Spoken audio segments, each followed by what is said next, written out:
Hi dears, welcome back.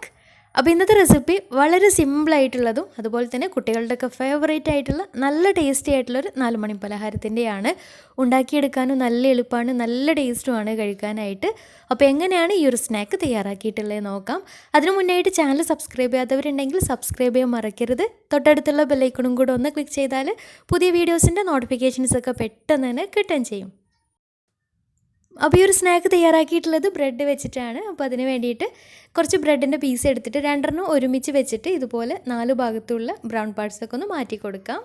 ബ്രെഡിൻ്റെ brown പാർട്ടൊന്നും മാറ്റാതെയും ചെയ്തെടുക്കാം കേട്ടോ. പക്ഷേ ബ്രൗൺ പാർട്ടൊക്കെ നല്ല വൃത്തിയിൽ കട്ട് ചെയ്തെടുക്കുമ്പോൾ സ്നാക്ക് കാണാനും നല്ല ഭംഗിയാണ്, നല്ലൊരു ടെക്സ്ചറും കിട്ടും. അപ്പോൾ എല്ലാതും ഇതുപോലെ ചെയ്തെടുത്ത് കഴിഞ്ഞാൽ ഇനി ഇതിലേക്കൊരു മിക്സ് റെഡിയാക്കി എടുക്കാം. അപ്പോൾ അതിന് വേണ്ടിയിട്ട് ഒരു ബൗൾ എടുത്ത് അതിലേക്ക് 2 കോഴിമുട്ട പൊട്ടിച്ചൊഴിക്കാം.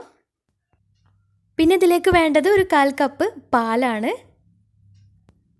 പിന്നെ ഇതിലേക്ക് നല്ലൊരു ഫ്ലേവറിന് വേണ്ടിയിട്ട് 1 ടീസ്പൂൺ വനില എസൻസ് ചേർത്ത് കൊടുക്കാം. വനില എസൻസ് ചേർത്ത് കൊടുക്കുമ്പോൾ ഒരു പ്രത്യേക ടേസ്റ്റാണ്, ഒരു കേക്കിൻ്റെ ടേസ്റ്റൊക്കെ ഇതിന് കിട്ടുകയും ചെയ്യും.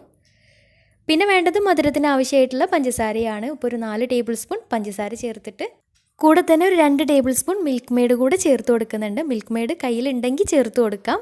പക്ഷേ മിൽക്ക് മെയ്ഡ് കൂടെ ചേർക്കുമ്പോൾ ഇതിന് പ്രത്യേക ഒരു ടേസ്റ്റാണ്. പിന്നെ മധുരം ഒന്ന് ബാലൻസ് ചെയ്തെടുക്കാൻ വേണ്ടിയിട്ട് ഒരു പിഞ്ച് ഉപ്പും കൂടി ചേർത്ത് കൊടുക്കാം. കുറച്ച് മാത്രം മതിയാവും. ഇനി ഇത് നന്നായിട്ട് മിക്സാക്കി എടുക്കാം. എന്നിട്ട് പഞ്ചസാരയും മുട്ടയും പാലും എല്ലാം കൂടെ നന്നായിട്ട് മിക്സായിട്ട് കിട്ടിയാൽ ഇനി നമ്മുടെ സ്നാക്ക് റെഡിയാക്കി എടുക്കാം. അപ്പോൾ അതിന് വേണ്ടിയിട്ട് ഒരു നോൺ സ്റ്റിക്കിൻ്റെ പാൻ സ്റ്റൗവിൽ വെച്ചിട്ടുണ്ട്. എന്നിട്ട് അതിലേക്ക് പാൻ നന്നായിട്ട് ചൂടായിട്ട് വന്നാൽ അതിലേക്ക് 1 ടേബിൾ സ്പൂൺ നെയ്യ് ഒഴിച്ചു കൊടുക്കാം. നെയ്യോ അല്ലെങ്കിൽ ബട്ടറോ ചേർത്ത് കൊടുക്കാം. വെളിച്ചെണ്ണ അല്ലെങ്കിൽ ഓയിലൊന്നും ചേർത്ത് കൊടുക്കരുത്. നെയ്യോ അല്ലെങ്കിൽ ബട്ടറോ ആകുമ്പോഴാണ് ആ കറക്റ്റ് ടേസ്റ്റ് കിട്ടുക. അപ്പോൾ നെയ്യ് നന്നായിട്ട് ചൂടായിട്ട് വന്നാൽ ഇനി ഇതിലേക്ക് നമ്മൾ റെഡിയാക്കി വെച്ചിട്ടുള്ള മിക്സിലേക്ക് നമ്മൾ നേരത്തെ കട്ട് ചെയ്ത് മാറ്റി വെച്ചിട്ടുള്ള ബ്രെഡ് അതിലൊന്ന് മുക്കിയിട്ട് ഈ ഒരു പാനിലേക്ക് വെച്ച് കൊടുക്കാം. ഞാനിപ്പോൾ ചെയ്തെടുക്കുന്നത് ഇതുപോലെ 2 ഒരുമിച്ച് വെച്ചിട്ടാണ് ഫ്രൈ ചെയ്തെടുക്കുന്നത്. അപ്പോൾ ഇതുപോലെ 2 ഒരുമിച്ച് വെച്ചിട്ട് ഈ ഒരു ബാറ്ററിൽ മുക്കിയിട്ട് പാനിലേക്ക് വെച്ച് കൊടുക്കാം. ഇതുപോലെ ബാക്കിയുള്ളതും ചെയ്തെടുക്കാം. ഇനി നിങ്ങൾക്ക് വേണമെങ്കിൽ ഇതുപോലെ 2 വെക്കാതെ 1 മാത്രമായിട്ടും ഇതുപോലെ ഫ്രൈ ചെയ്തെടുക്കാം കേട്ടോ. നമ്മൾ സാധാരണ ബ്രെഡ് ടോസ്റ്റൊക്കെ ചെയ്യുന്ന രീതിയിൽ ചെയ്തെടുക്കുകയും ചെയ്യാം. ഒരു മീഡിയം ഫ്ലെയിമിൽ തന്നെ ഫ്രൈ ചെയ്തെടുക്കാം. അപ്പോൾ ഒരു ഭാഗം ആയി കഴിഞ്ഞാൽ മറിച്ചിട്ട് കൊടുക്കാം. 2 ഒരുമിച്ചായത് കാരണം മറിച്ചിട്ട് കൊടുക്കുന്ന സമയത്തൊന്ന് ശ്രദ്ധിച്ചിട്ട് വേണം മറിച്ചിട്ട് കൊടുക്കാൻ വേണ്ടിയിട്ട്.